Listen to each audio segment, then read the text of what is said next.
우리 주변에 보면 친절한 사람들 있죠. 친절한 사람들과 가까이 지내면 기분이 좋죠.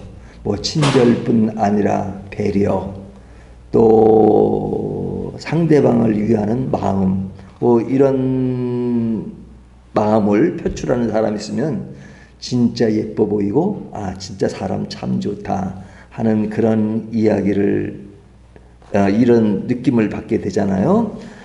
사람관계 속에는 이렇게 보여지는 것이기 때문에 상당히 그런 것들이 민감하게 느껴집니다. 반대로 아주 친절하지 않고 아주 그냥 쌀쌀 맞고 그러면 또 금방 아유 저 사람은 왜 그럴까 하는 그런 생각을 하게 되죠.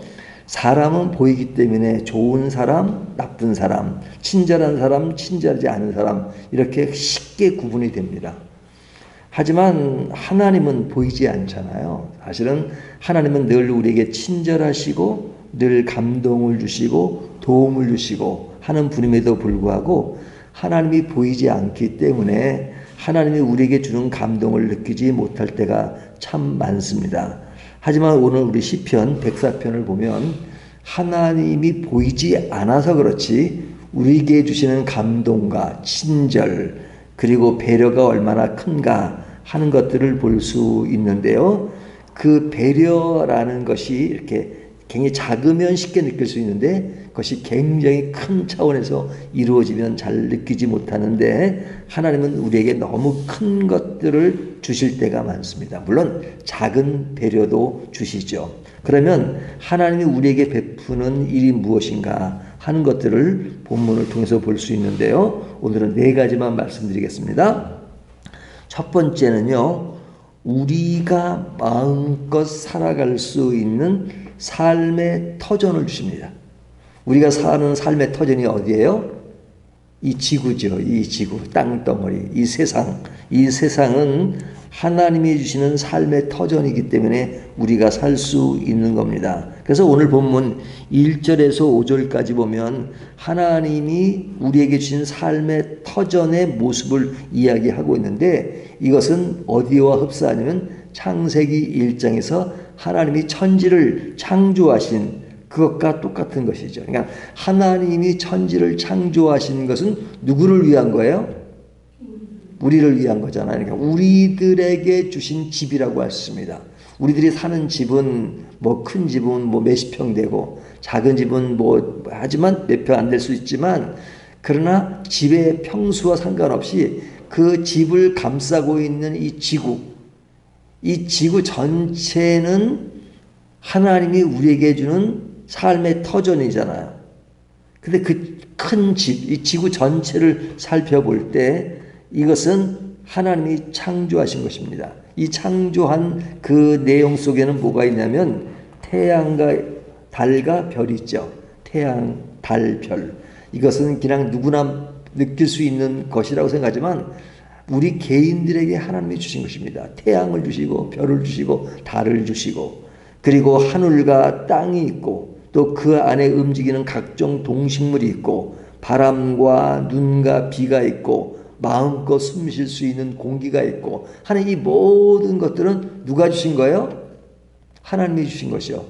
내가 산 집은 없어도 살 수 있지만 하나님이 주시는 공기를 그냥 몇 초만 없애도 우리는 살 수가 없습니다.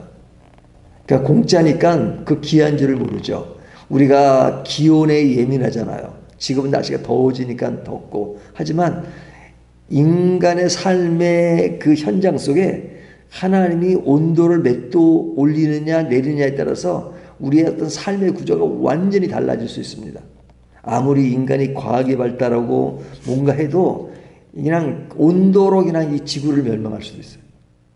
그러니까 하나님이 이런 것들을 우리에게 주시고 우리가 멸망하지 않도록 이렇게 누리고 살 수 있는 그 터전을 마련해 주신 것이 얼마나 감사합니까? 마음대로 숨 쉴 수 있도록 하시고 그리고 먹을 수 있는 것들을 주시고 우리의 삶에서 필요한 모든 것들을 주시는 겁니다. 이 주시는 이런 삶의 터전 이것이 하나님이 천지를 창조하시고 창조된 그것을 우리에게 주시는 그 집에서 이루어지는 거잖아요. 그래서 오늘 사실은 시적으로 표현했지만 1절부터 5절까지는 하나님이 주시는 그런 삶의 터전의 이야기입니다. 하나님이 천지를 창조하셨다. 창조하신 이야기. 예를 들면 1절 내 영혼아 여호와를 송축하라. 여호와 나의 하나님이여 주는 심히 위대하시며 존귀와 권위로 옷 입으셨나이다. 주께서 옷을 입은 같이 빛을 입으시며 빛 하늘을 휘장같이 하시며 치시며 물에 자기 누각에 들보를 얹으시며 구름으로 자기 수레를 삼으시고 바람 날개로 다니시며 이런 바람 등등 불꽃 뭐 이런 것들을 쭉 이야기하잖아요. 이 모든 것들은 하나님이 우리에게 주신 것이다 이거죠. 삶의 터전으로 주신 겁니다. 그러니까 우리가 자세히 들여다보면 하나님이 보이지 않아서 그렇지 하나님이 주신 것이 우리에게 얼마나 베푸는 일이냐 하는 것을 볼 수 있죠. 자, 이런 천지 창조를 통해서 우리에게 주신 삶의 터전을 통해서 우리에게 주셨다면 그걸로 끝나는 것이 아니라 그 천지 창조가 하나님의 질서 아래서 움직입니다. 그 얼마나 정교하게 움직이는지 몰라요. 우리가 사는 이 지구, 달, 뭐 이런 그 우주 세계 이런 것들이 막 엉키고 그래가지고 이 파괴가 일어난다면 우리가 살 수가 없죠. 하지만 이런 것들이 움직이는 것이 굉장히 질서가 있습니다. 우주 공간의 움직임, 태양과 달과 별과 이런 것이 지구와 충돌 없이 움직이잖아요. 우리가 사계절을 맞이하잖아요. 그 봄의 기운, 여름의 기운, 가을, 겨울의 기운 이것들이 이렇게 정기적으로 딱 반복되는 것 하나님의 질서 안에서 벌어지는 것이잖아요. 그리고 그 안에서 이루어지는 정경, 봄의 분위기, 가을의 분위기, 겨울의 분위기 이런 것들이 우리에게 필요합니다. 그리고 여기 본문에 보면 6절서부터 9절까지 하는 이야기인데 그 질서에 관한 이야기인데 그 질서가 어딥니까? 우리가 바닷가를 가잖아요. 바닷가면 바닷물이 들어오는 그 경계선이 있죠.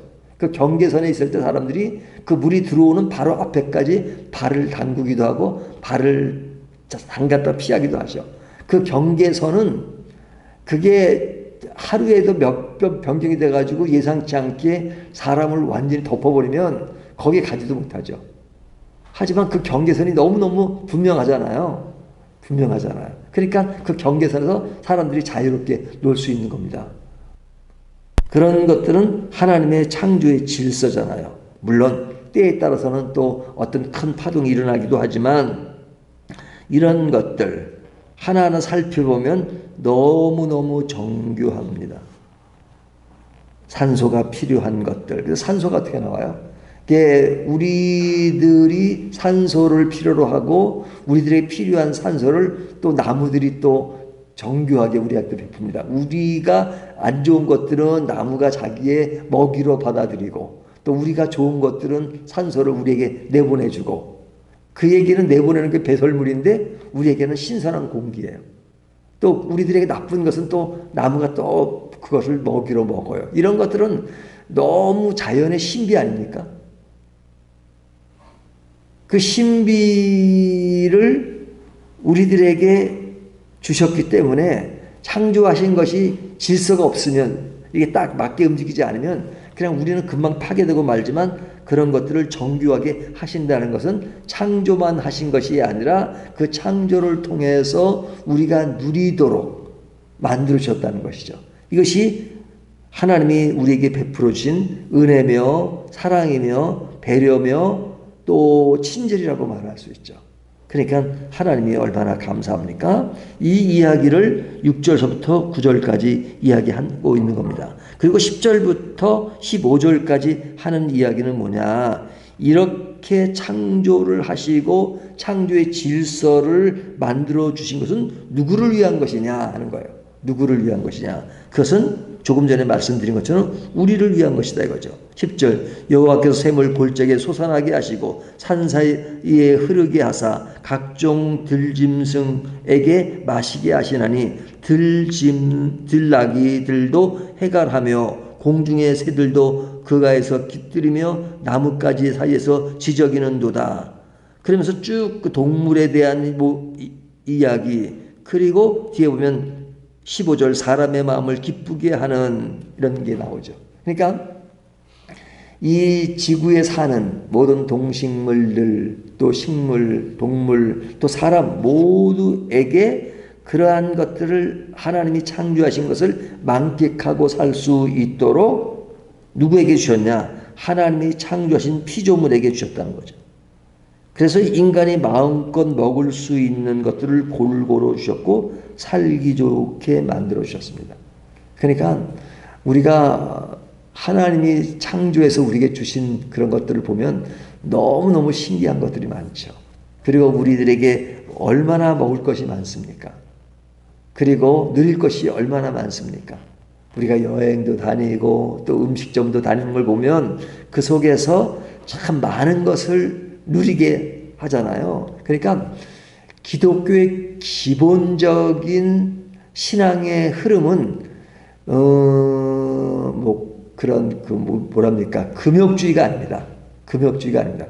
금욕주의가 기본적으로 우리들의 삶에 그런 것이 아니에요. 우리가 필요에 따라서는 금욕적인 금식도 할 수 있고 하지만 매일의 생활은 아니란 말이죠. 하나님은 우리에게 뭐냐면 창조하시면서 너희는 마음껏 내가 너에게 창조한 것을 누리라고 말씀하시고 있어요. 누리라는 말은 또 막 그냥 사치하고 그러라는 것이 아니라 하나님이 너희들을 위해서 충분하게 풍부하게 주셨다는 겁니다. 그 주신 것들을 감사하며 누릴 수 있는 거죠. 근데 그 누릴 수 있는 것이 우리들한테 물리적인 먹고 마시고 하는 정도로만 할 수 있는 것이 아니라 여기 보면 15절 사람의 마음을 기쁘게 하는, 하나님은 우리의 마음, 우리의 정서까지도 그냥 이렇게 생각하십니다. 그래서 우리의 마음을 기쁘게 하는 포도주와 사람의 얼굴을 윤택하게 하는 기름과 사람의 마음을 힘있게 하는 양식을 주셨다가 양식, 기름, 포도주를 주신 것은 우리의 마음을 기쁘게 하기 위한 것이다. 그러니까 하나님은 우리의 어떤 외형적인 물리적인 것만을 생각하는 것이 아니라 우리의 마음까지도 생각하셔 함께 하시고 인도하시고, 그것이 얼마나 감사합니까? 이런 친절이 어디 있어요? 이런 배려가 어디 있어요? 하나님이 우리에게 주시는 것이 너무너무 큰 것이죠.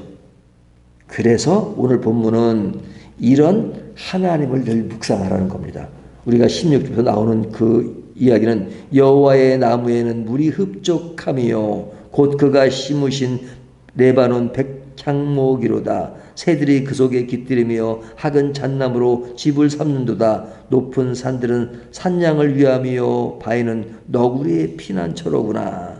지금 하나님의 창조하신 그것들을 보면서 감탄하는 그런 내용이잖아요. 그러면 우리가 얼마나 감사합니까? 하나님 나에게 매일매일 양식을 공급해 주시고 사는 것이 얼마나 감사합니까? 크리스찬들은 식사를 할 때마다 기도하잖아요. 그러니까 어떤 사람은 저는 하루에 3번은 아주 꼭 기도합니다. 그러는데, 근데 그 기도를 무엇이라고 하나요? 우리가 늘 반복적으로 하니까 어떨 때는 눈만 감고 이렇게 별로 의미 없이 그냥 그렇게 기도할 때가 많잖아요. 그렇지만 가만히 생각해 보면 이 양식이 내 앞에 주어진 것들이 얼마나 감사합니까? 저는 어떨 때는 엉뚱한 생각도 해요. 고등어 한 마리가 따 있잖아요. 고등어 한 마리가 밥상에 따 있습니다. 그러면 이 세상에 그 바다에 고등어들이 얼마나 많아요. 근데 너란 놈은 지금 그 어디에 있다가 나한테 왔냐. 너라는 고등어 한 마리가 나한테 오기까지는 엄청난 많은 그 과정을 거쳤었는데 가정 고등어야 내가 어떻게 나에게 왔냐. 뭐 이런 생각을 해요. 하지만 근본적으로는 하나님 우리에게 주신 거잖아요. 우리들에게 먹을 것을, 바다의 풍요로운 것들을, 또 이 땅의 풍요로운 과일과 또 먹을 수 있는 너무나도 많은 것을 주신 거 감사하고, 먹을 것을 주시고 입혀주시고 재워주시고 또 우리의 마음을 또 이렇게 정화시켜 주시고 우리의 신앙생활을 통해서 하나님을 향해 기도하게 하시고 예배하게 하시고, 그리고 우리의 삶에 있어서 뭐 부족함이 없이 늘 살 수 있도록 해준 것이 얼마나 감사합니까? 이런 것을 생각해 보면 너무너무 감사하죠. 물론 우리 살다 보면 괴롭고 슬프고 어려운 일이 있을 수 있지만 그러나 그런 것을 이기 힘을 주잖아요. 사람들은 그렇게 생각합니다. 하나님이 살아계신다면 우리에게 늘 행복만 주신다고 생각합니다. 예, 근원적으로는 그렇습니다. 행복을 주십니다. 하지만 우리의 삶의 여정 속에는 어렵고 힘든 일이 있지요. 하지만 힘든 일이 없는 것이 우리의 삶이 아니라 힘든 일이 있지만 다시 그것을 기쁨으로 정화시킬 수 있는, 그것을 또 극복할 수 있는 힘을 주시는 것이 하나님이세요. 이것이 우리에게 행복입니다. 그리고 우리에게 삶의 의미가 있는 것이죠. 물론 하나님이 예수 그리스도를 이 땅에 보내서 다시 새로운 천국이 주어질 때는 그러한 고난과 고통 그런 것은 없어지겠죠. 하지만 그때까지 우리에게 슬픔이 있지만 눈물이 있지만 그 눈물을 닦아주시고 이길 수 있는 힘을 주시고 그런 가운데 인생을 알고 신앙을 알게 하신 그 하나님이 얼마나 감사합니까? 오늘은 하나님은 내 인생의 기쁨이 될 수밖에 없는 그런 요소들이 무엇인가? 이런 것들을 생각해 보면 너무너무 많잖아요. 하지만 하나님이 보이지 않기 때문에 우리가 그것을 그냥 생각하지 못하고 지나갈 때가 많은데 오늘 본문 말씀은 그런 내용들을 우리에게 아주 섬세하게 말씀해 주고 있습니다. 오늘도 이런 하나님이 계시다는 것을 감사하며 기뻐하면서 즐거운 하루가 되시기를 주님의 이름으로 축원합니다.